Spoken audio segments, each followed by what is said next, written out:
오늘 교회 오는 길이 평소와 조금 달랐을 겁니다. 저만 해도 회원에서 출발해서 우회해가지고 교회로 왔거든요. 우리 새만금 마라톤 대회가 진행 중이고 도로가 구간 통제되고 있습니다. 제가 사실은 이 일이 썩 마땅하게 여겨지지 않아서 2주 전에 이 마라톤 대회 사무국으로 전화를 했습니다. 혹시 토요일 개최는 안 되는 건가요? 매년 주일에 하시는 것 같은데 또 하나 꼭 부활절에 맞추어서 하는 특별한 이유라도 있나요? 라고 이 담당하는 분에게 물었습니다. 저에게 그분이 대답하기를 벚꽃이 가장 좋은 때에 맞춰서 새만금 마라톤 대회를 한다라고 하더군요.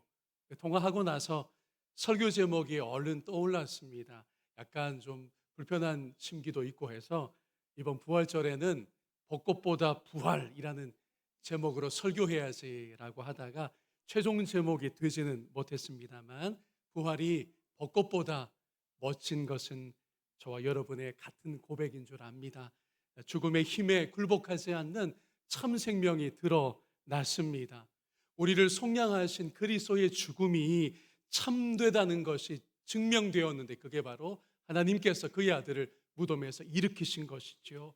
이 귀한 복음의 능력, 생명의 소망이 저와 여러분의 일상을 새롭게 비추어주는 힘이 되기를 축복합니다. 이번 시간에 저와 여러분이 주목할 것은 예수님의 부활 이후에 있었던 사건인데, 친숙한 사건입니다. 엠마오로 가는 두 제자를 예수님이 부활하셔서 만나신 장면인데, 조금은 새로운 관점으로 그 부활의 주님이 엠마오로 가는 두 제자와 함께 하시면서 오늘 우리에게는 어떤 신앙의 실천을 요청하시는지 귀 기울이도록 하겠습니다. 먼저는 이것입니다. 중심보다 주변을 향하는 신앙과 삶을 오늘 본문에서 발견할 수 있습니다. 두 제자가 등장했습니다. 그런데 아무리 보아도 이 두 사람의 이름이 나와 있지 않습니다. 무명한 제자들입니다. 가룟 유다가 이미 죽었고 11명의 핵심 제자들이 있는데, 이 두 제자는 거기에 속하지 않는 인물들입니다. 이 두 사람이 엠마오라는 곳으로 가는 중입니다. 이 마을은 예루살렘에서 한 11 혹은 12km 정도 떨어져 있는 곳인데, 예루살렘을 떠났다라는 걸 분명히 보여줍니다. 예수님의 그러나 죽음도 부활도 예루살렘 지역이었는데 그곳으로부터 이들이 멀어지고 있다는 것을 우리에게 알려줍니다. 이들이 왜 이렇게 하고 있느냐? 왜 예루살렘에서 멀어지고 있느냐? 예수님이 돌아가셨기 때문에 더 이상 희망이 없다라고 하는 절망이 이들 마음에 있어서였습니다. 그날 아침에 부활 소식을 듣긴 들었어요. 그러나 아직 믿어지지가 않는 것이었습니다. 무명한 두 제자가 터벅터벅 변두리로 향하고 있습니다. 오늘 본문을 품고 있는 누가복음서는 여러 가지로 특징이 있는데, 그 한 가지가 예수님의 부활 후 첫 등장을 엠마오행으로 그려놓았다는 것입니다. 예수님의 무덤을 맨 처음 찾았던 여인들이 있어요. 그러나 그 여인들이 부활의 주님 만나지를 못했습니다. 또 이 여인들이 우리가 빈 무덤을 보았소 라고 제자들에게 증언하자, 제자들 중에 수지자인 베드로가 정말이요? 라고 하면서 얼른 무덤에 와봤거든요. 그러나 베드로도 부활의 주님을 만날 수는 없었습니다. 그러고서 포착된 부활의 주님이 어디에 계시느냐? 변두리 엠마오로 가는 길 위에 예수님이 계십니다. 중심 제자들이 아닌 주변 제자들과 그것도 함께하여 엠마오 길로 가셨다라는 사실입니다. 여러분, 당시의 중심지는 예루살렘입니다.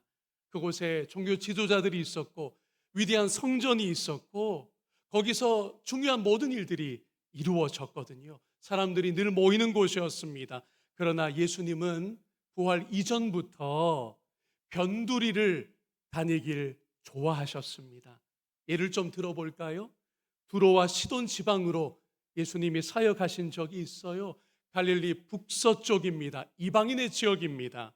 그곳에서 수로보니게 여인의 딸을 치유하셨습니다.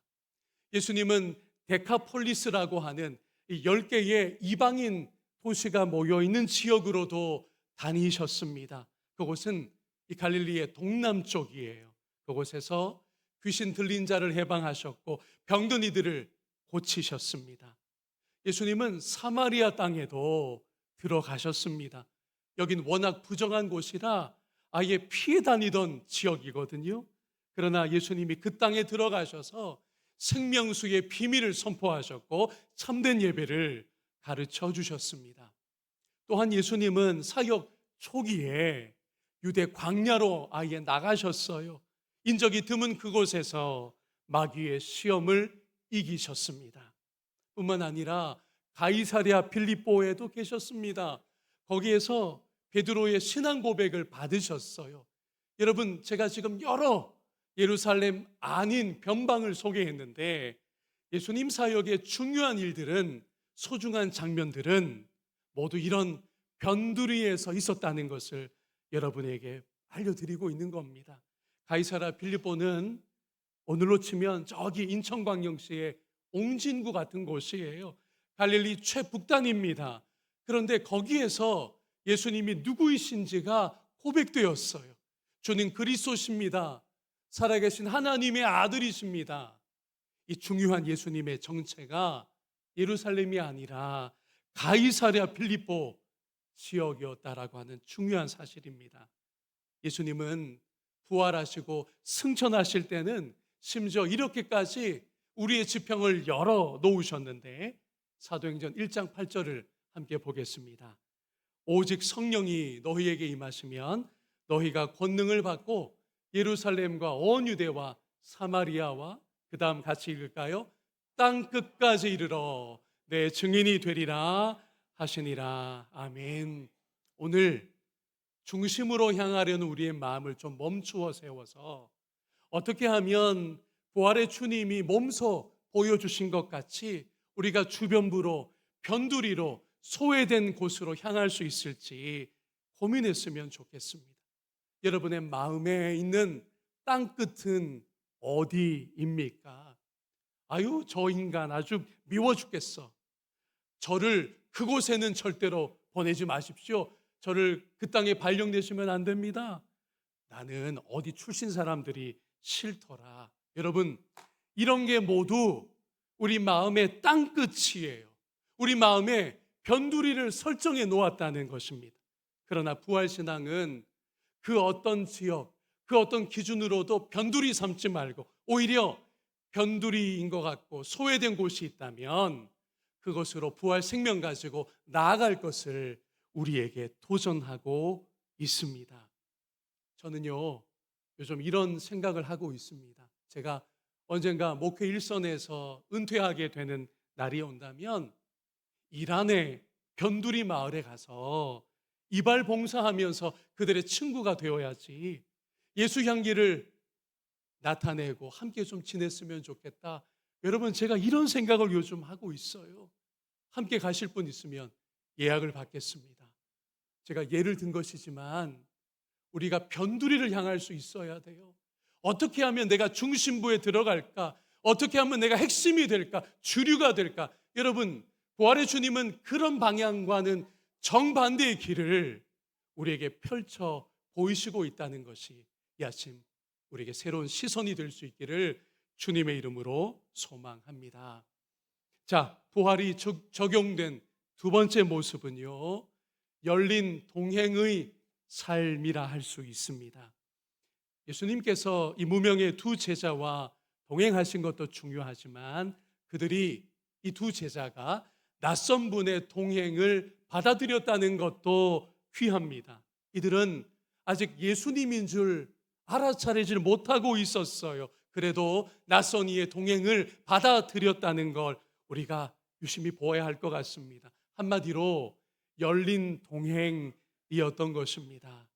사람은요, 저도 여러분도 예외는 아닐 것 같아요. 낯선 이웃에 대해서 경계합니다. 의심합니다. 편견을 갖게 됩니다. 그러면 가까운 사람들은 다 믿을만 한가요? 다 곁을 내주어도 괜찮습니까? 꼭 그렇지만은 않습니다. 가까운 사람이 아픔을 줍니다. 가까운 사람이 해를 끼칩니다. 가까운 사람에게 돈을 떼이는 법입니다. 그러니 우리 마음에서 가까운 사람, 먼 사람, 낯선 사람, 이거 허상일 수 있다는 거예요. 부활의 예수님은 그분의 넓은 품 안에 누구든지 같이 동행할 수 있고 한솥밥 먹을 수 있다라고 하는 중요한 장면을 오늘 이 엠마오행에서 우리에게 보여주시고 있습니다. 부활의 새로운 공동체가 선보이는데 그게 엠마오 가는 길에서였다는 거죠. 낯선 예수님을 두 제자가 기꺼이 환대하고 심지어 이 두 사람이 자기들의 거처로 예수님을 하룻밤 묵으시라고 모시고 가기까지 합니다. 28절, 29절을 새 번역으로 볼까요? 그 두 길소는 자기들이 가려고 하는 마을에 가까이 이르렀다. 그런데 예수께서는 더 멀리 가는 척 하셨다. 그러자 그들은 예수를 만류하여 말하였다. 저녁 때가 되고 날이 이미 저물었으니 우리 집에 묵으십시오. 예수께서 그들의 집에 묵으려고 들어가셨다. 여러분, 낯선 이를 오늘 처음 만난 사람을 자기 집으로 초대한다는 거, 우리 집에서 하룻밤 지내시죠. 이거 쉬운 일이 아니에요. 입장을 바꾸어서 예수님 편에서도요, 나는 말이야 A번 호텔 정도, 4성급 호텔 정도 되어야 내가 하룻밤을 묵지, 너희들 그 누추한 처소에는 가기가 어렵겠군 이라고 하시지를 않으셨습니다. 예수님께서 기꺼이 그들의 환대에 응하셨고 그들은 마음을 열어서 누추하지만 저희 집에 하룻밤 지내시죠. 여러분, 예수님의 부활의 영향은 이처럼 편견을 넘어서게 합니다. 의심을 사라지게 한다는 거죠. 우리가 이 부분이 그러나 사실은 훈련이 덜 되어 있습니다. 그래서 간단한 연습을 좀 해볼게요. 앞에 보시면 인종으로 얘기해서 흑인 한 사람이 있습니다. 뒷짐진 두 손이 어떤 상태인가요? 수갑 같은 걸 차고 있습니다. 이 그림의 작가는 폴란드 태생의 작가인데요. 왜 이런 걸 그렸느냐 하면 우리의 인종 편견을 건드리기 위해서입니다. 흑인은 아무래도 범죄율이 높지라는 편견을 되돌아보라는 거예요. 여러분, 실상은 이럴 수 있습니다. 그림이 바뀌는데요. 뒷짐진 손에 뭐가 있습니까? 깜짝 선물할 꽃이 저렇게 들려질 수 있다라는 거예요. 그러니 여러분, 우리 안에 있는 편견이 얼마나 무서운지 몰라요. 어느 지역 출신은 어떻다, 피부색이 어떠면 어떠하다, 어느 나라 어느 지역 출신이 이럴 거다라고 하는 여러 가지 편견과 선입견이 있다는 거죠. 여러분, 부활의 주님은 오늘 엠마오로 가면서 우리에게 말씀하십니다. 그 편견을 넘어설 때에 부활의 놀라운 공동체를 너희가 참여할 수 있다라고요. 예수님의 이런 부활의 중요한 이 도전을 바울 사도가 깊이 묵상하여 이렇게 선언한 적이 있어요. 갈라디아서 3장이죠. 함께 읽으며 우리의 고백과 선언으로 외쳐보겠습니다. 너희는 유대인이나 헬라인이나 종이나 자유인이나 남자나 여자나 다 그리스도 예수 안에서 하나이니라. 아멘. 예수님은 죽음의 벽을 허무셨고, 여러분 생각해 보십시오. 인류의 원수와 같은 죽음이 허물어졌는데 그 어떤 다른 인위적인 경계와 담벼락이 무너지지 않을 수 있겠습니까? 그래서 방금 읽은 그대로예요. 바울이 선포한 그대로입니다. 신분의 차별 있을 수 없습니다. 계층으로 차별하는 것 있을 수 없어요. 부활의 주님 앞에서. 성차별도 주님 앞에서 허물어지고 있었습니다. 그러니 우리 교회가 세상을 늘 품는 교회이기를 주님의 이름으로 축원합니다. 우리 가운데 성도의 동행이 날마다 새로워지기를 소망합니다. 마지막으로 부활의 새로운 관계성은요, 식탁 교제로 이어지고 있었습니다. 여러분, 동행은 식탁 교제로 나아갑니다. 함께 음식을 먹는 겁니다. 세상살이에 이런 말이 있죠. 먹은 놈은 말이 없다라고, 명언인데 여러분 아시는지 모르겠어요. 이런 뜻입니다. 같이 밥 먹은 사이가 이렇게도 무섭다는 거예요. 아니, 우리 자주 밥 먹었는데 그 사람 나하고 식사 같이 늘 했던 사람이야. 여러분, 이런 관계는요, 한솥밥 관계성은요, 눈 감아 준다는 거예요. 편들어 준다는 겁니다. 어지간하면 함께 간다는 거예요. 부활의 예수님도 식탁에 둘러 앉으셨습니다. 두 제자에게 빵을 떼어 나눠 주셨는데 놀라운 변화가 나타났어요. 무엇이냐? 눈이 열려서 이 두 제자의 영적인 안목이 활짝 열려서 비로소 예수님을 알아보게 된 것입니다. 30절, 31절을 봅니다. 그들과 함께 음식 잡수실 때에 떡을 가지사 축사하시고 떼어 그들에게 주시니 그들의 눈이 밝아져 그인 줄 알아보더니. 아멘. 여기까지예요. 예수님께서 강대상에 서서 설교하실 때가 아니었습니다. 예수님이 그들과 함께 음식을 잡수실 때 이 두 제자의 눈이 밝아졌어요. 이분이 예수님이구나. 그러면 우리가 들었던 소문이 진짜구나. 부활하셨구나. 라는 것을 비로소 확인하는 순간이 된 것입니다. 성경 공부로 뜻밖에도 되지 않았고요. 무슨 집회에서 된 게 아니에요. 예수님이 임재하신 한 식탁에서 이루어진 계시적인 알미였던 것입니다. 그러므로 여러분, 바로 이 엠마오의 식탁이 모델이 되어서 초기 교회가 어떻게 했느냐? 모일 때마다 떡을 떼어 서로 한 식탁을 공유했습니다. 식탁 공동체가 되었습니다. 사도행전 2장 46절에서 확인할까요? 그리고 날마다 한 마음으로 성전에 열심히 모이고 집집이 돌아가면서 빵을 떼며 순전한 마음으로 기쁘게 음식을 먹고. 아멘. 빵을 떼어 같이 나누어 먹었습니다. 이것이 바로 우리 주님께서 자기의 살을, 생명을 내어주신 것이지, 주님의 그 죽으심을 기념했다고요. 포도주를 또한 함께 나누어 마셨습니다. 주님이 흘려주신 보혈로 우리가 새로운 부활의 공동체가 된 것이 그렇게 했었다고요. 그것이 예식이 되어 오늘 성찬식을 우리가 마주하고 있는 것입니다. 그 옛적 엠마오에서뿐 아니라 오늘 여러분의 성도의 교제 속에서도 뭔가 좀 나눠 먹는 일이 있으면 좋겠어요. 차를 함께 마시든 간식을 갖고 와서 나누어 먹든 식사 자리로 같이 모이든 저는 소망합니다. 우리 교회 안에 식사 친교, 뭔가를 같이 먹고 마시는 이 친교가 앞으로 더 새로워지고 풍성해지는, 그럴 때마다 주님의 임재를 체험하는 일들이 우리 가운데 나타나기를 주님의 이름으로 축복합니다. 저희 교역자들이요, 이걸 늘 실행하고 경험합니다. 어제 점심도 생선구이로 우리 5명이 밥 먹었거든요. 교역자 회의할 때보다 훨씬 좋아요. 회의할 때는 늘 일이 아무래도 앞세워지거든요. 또 우리 부목사님들이 마음으로 이런 생각하는지도 모르겠어요. 아유, 내가 요 사역을 잠깐 빠뜨렸는데 지금 회의 중에 목사님이 나를 약간 좀 타박하시는가? 뭐 그럴 수 있어요.